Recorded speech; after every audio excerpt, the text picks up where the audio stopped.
Moving to Bills for Introduction number 2, Marriage Equality Bill 2012. The Honourable Lynn McLaren to move that a bill for an act to provide for marriage equality, including the authorisation of celebrants, the registration of same-sex marriages via an amendment to the Births, Deaths and Marriages Registration Act 1998, and to provide for the dissolution and annulment of same-sex marriages and for related financial matters via amendments to the Family Court Act 1997 be introduced and read a first time. The question is that motion be agreed to. Point of order. Yes, Mr President. I seek your ruling whether the motion moved by the honourable member contravenes section 51 of the Constitution when read with section 109 of the Constitution and also sections 5, 6 and 46 of the Marriage Act.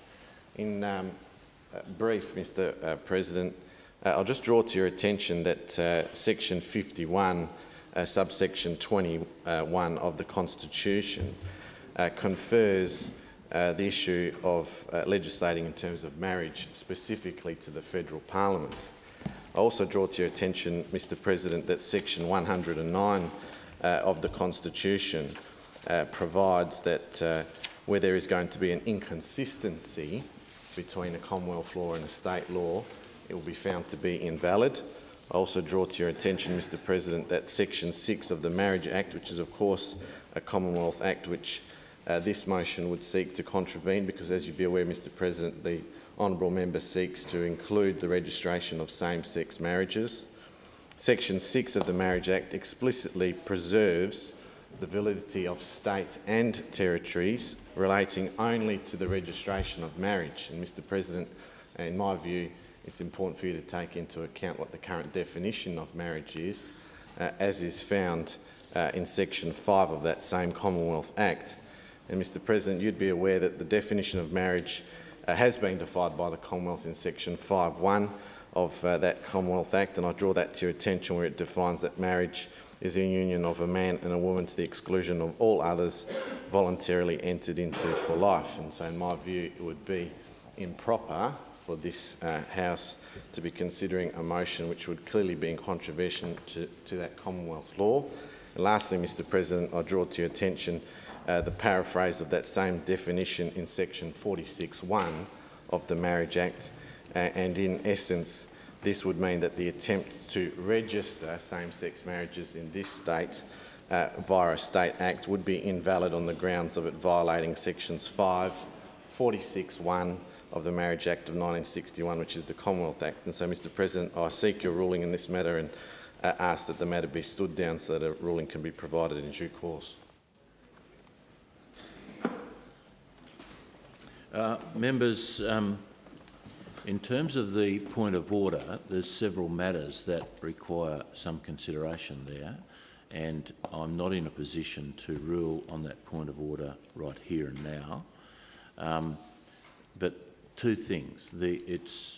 I will allow the matter to proceed at this stage to the first reading question to be asked, and then it's up to the House to make a decision at that stage.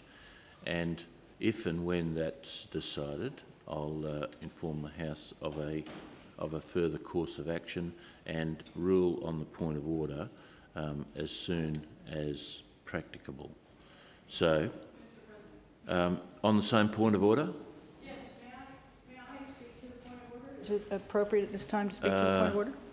I don't want a full debate, but as the mover of the motion, I'll give you the opportunity to make a small contribution, if you wish, on the point of order. Thank you, Mr. President. The bill before us is, to our advice from the eminent George Williams, not in breach of the Constitution, that it is related to same-sex marriage, and the Federal Marriage Act is related to marriage between a man and a woman. This bill and similar bills have been read in other jurisdictions. I know that's not the most important thing, but other states in Australia have also heard this bill, and it hasn't been ruled out of order on that basis. But of course, we would be very keen to hear your ruling at some point. Thank you. At this stage, I will allow the question to go to the first reading, and I'll put that question. that the bill be agreed to for the first time? Those of that opinion say aye. Aye. Those to the contrary say no. Aye. I think the ayes have it. Now, Marriage Equality Bill 2012, first reading. Now, I've noted the point of order that's been taken, and I will certainly give that consideration and report back to the House as soon as I can. But in the interim, I will allow the second reading to be read into the House, because that may well throw some further light on the point of order that I've been asked to rule on at some stage. So I'll now give the call to the Honourable Lynn McLaren. Thank you, Mr. President. I move that the bill now be read a second time. Pursuant to Standing Order 126.1, I advise the bill is not a uniform legislation bill. Mr. President, it is my solemn and heartfelt privilege today to introduce a bill to remove discrimination in Western Australia for adult couples who love each other and want to get married. It isn't often that one has an opportunity to make the world a better place. Tabling this bill, which sets out the legislative framework for same-sex marriages, is one of those major milestones in the long journey for social justice, and an opportunity I didn't want to miss, even though the 38th Parliament will shortly end, making way for a new Parliament to be elected on March 9th. It is my fervent hope, and the hope of many others, that the members elected to the next Parliament will think kindly on the policy objectives of this bill and act with some urgency in 2013 to make love equal. During this term of government, we've witnessed an increasingly popular campaign for marriage equality in Australia, with similar bills and motions introduced in the ACT, Federal Parliament, South Australia, New South Wales, Victoria, and Tasmania. From the sidelines, the Western Australian State Parliament has watched the campaign grow in strength, with the number of supporters build to now represent the majority of Australians. Australian marriage equality is marching toward an historic victory. The state of Western Australia has a proud tradition of human rights law. The 2001 election of the Gallop government, with the Greens and the balance of power in the Legislative Council, heralded major gains in removing discriminatory laws for GLBTI people, their relationships, and their families. It was the law reforms passed in 2002 and 2003 that finally expunged the anti-gay preamble from WA's law books and passed comprehensive equal opportunity laws covering sexuality. The legislative package also reformed dozens of different laws to allow same-sex couples to be treated exactly the same as de facto heterosexual couples in virtually every area of the law. 1 year ago, I made a member statement expressing my support for marriage equality and urging all Western Australians to call upon the Parliament of the Commonwealth of Australia to amend the Commonwealth Marriage Act of 1961 to provide for marriage equality. The federal move, though unsuccessful, attracted more support than ever before, with 48 members in the House of Representatives supporting a bill to amend the Marriage Act of 1961. In fact, it was due to the lobbying by my constituents in the South Metropolitan region that the member for Brand changed his vote, supporting the bill. Because the federal bills were unsuccessful, we now have an opportunity, and I would say a responsibility, to legislate at the state level for same-sex marriage. The situation in which WA finds itself parallels that of states in the United States of America. Today, in the absence of federal marriage equality laws, 9 states in the United States have passed laws to extend marriage rights to same-sex couples. Those states include Connecticut, Iowa, Massachusetts, Maine, Maryland, New Hampshire, New York, Vermont, and Washington. Same-sex marriage is legal in 10 countries, which are the Netherlands, Belgium, Spain, Canada, South Africa, Norway, Sweden, Portugal, Iceland, and Argentina. Mexico City also performs same-sex marriages, which are recognized in all 31 Mexican states. As momentum builds worldwide, the UK and New Zealand are predicted to adopt same-sex marriage laws next year.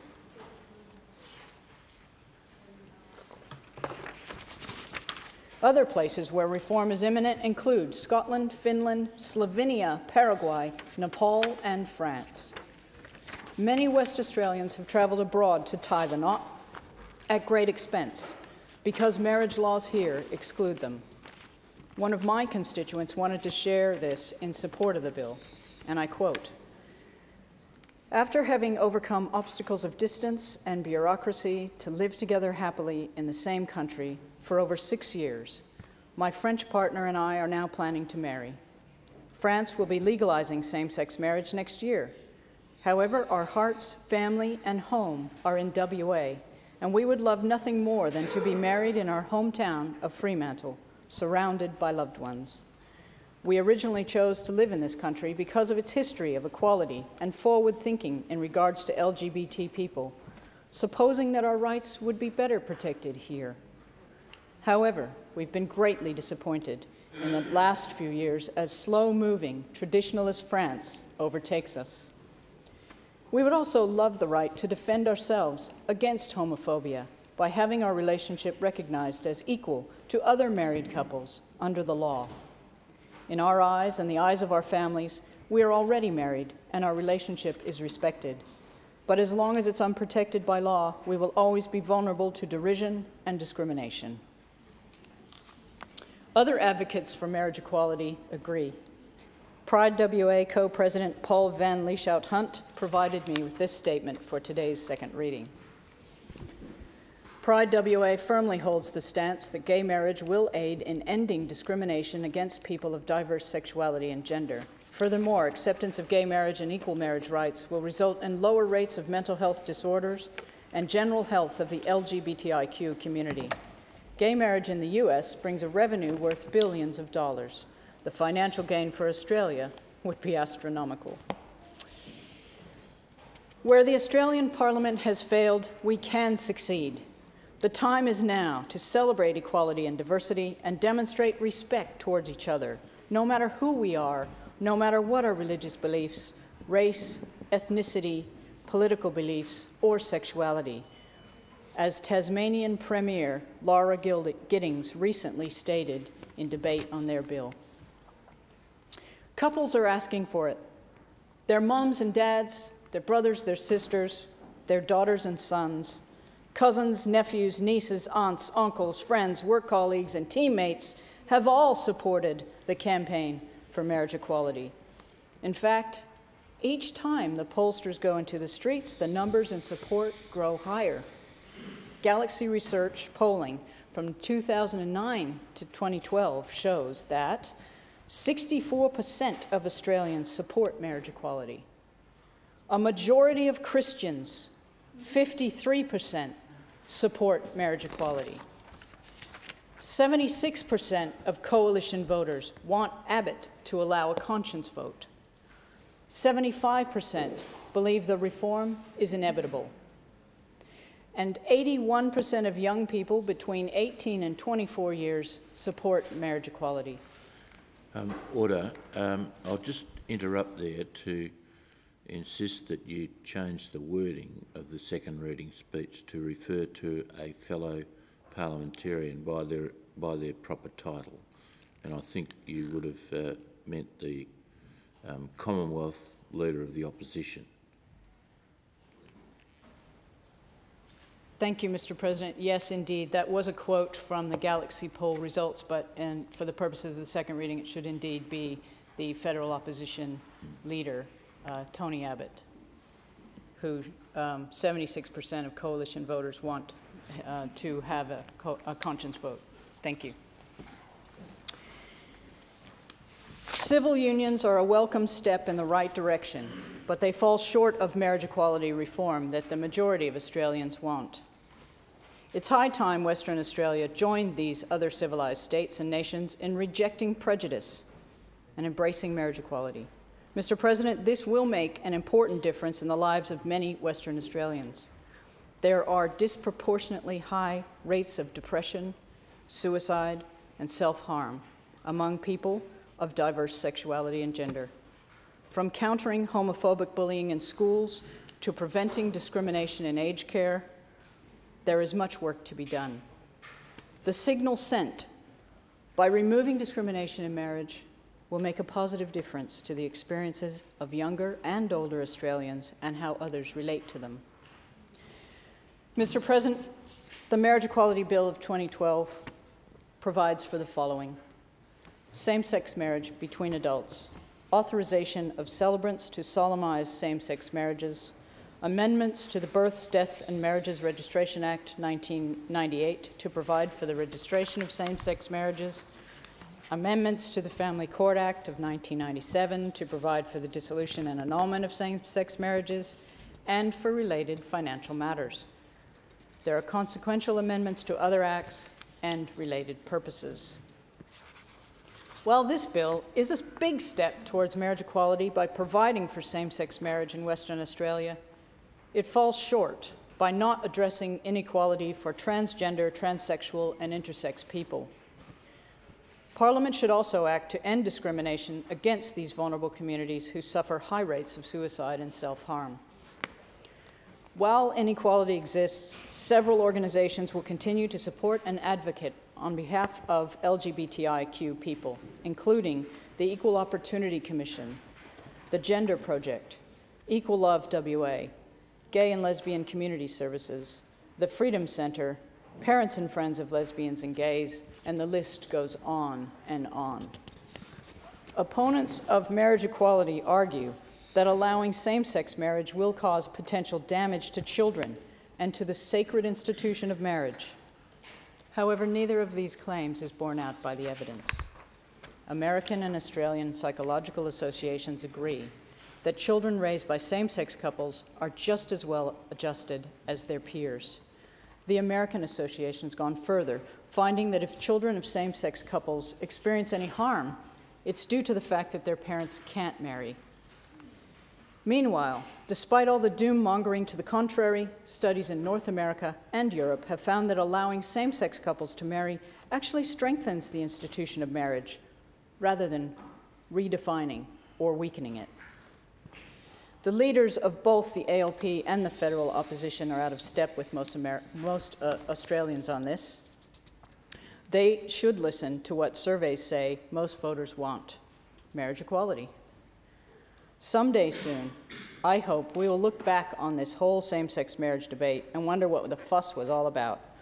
We will wonder how such inequitable and prejudicial laws that could prevent someone from marrying the person that they love could have been allowed to exist for so long.